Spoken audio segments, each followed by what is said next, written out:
be honest, going either way. Palace have got a very depleted back line.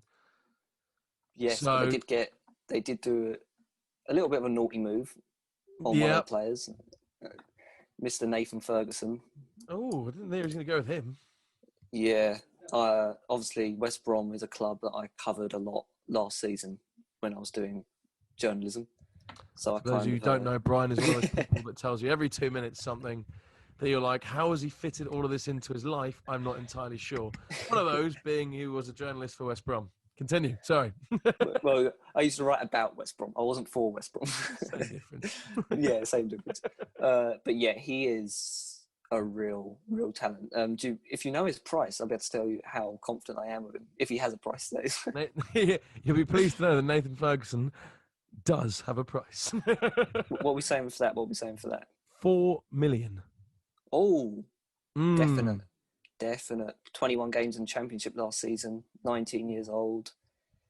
West Injured Brom. at the moment, but 4 million, one to keep your eyes on. Yeah, I'd say definite 4 million. He's even cheap. I'd say probably on level with Walker Peters. That sort of range. Okay. West Brom really tried to keep hold of him, but I'm not going to go into too much detail. But I will maybe throw a little dig at the agent having some impact on him, and that contract not being signed, and Crystal Palace getting a very nice deal. Ooh. But at just 19, like he played nearly 2,000 minutes last season in the Championship. That's insane, and he can play both left and right back. Ooh. Oh, damn. He's got in my team. Forget the you lot. I need some of that 4 million bench fodder. I'm all about that at the moment. But yeah, I think he's a real shout. The one that I was going to ask you about, which I'm very surprised, I thought you were going to bring up, was obviously Eze, the big signing this summer. Well, I knew you were going to bring him up. So. don't play, but that's deep. Let's be honest though.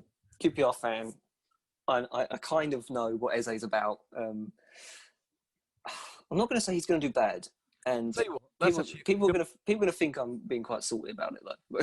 I was going to say, why don't you tell us a bit about Eze? Because actually, I'll be brutally honest, I don't know a lot about him, and I reckon there'll be a lot of people that don't really know what Eze's about. Yeah, well, he's exciting to watch, skillful, fast, he's creative, he's got a goal in him, got an assist in the Championship.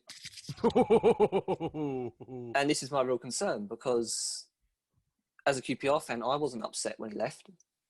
And you'd think losing your best player that you'd be sad. And that's not a dig, but we got 20 million for him.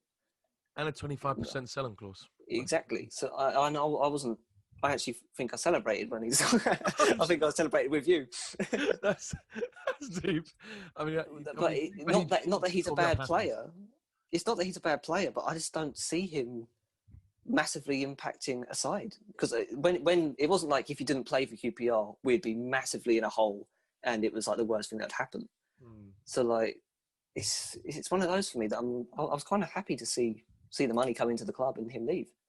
Oh well. I love the honesty, but yeah, surprised, I have to say. Yeah, well, like I said, the future is bright, Samuel, but he's going to go to Crystal Palace as well. So.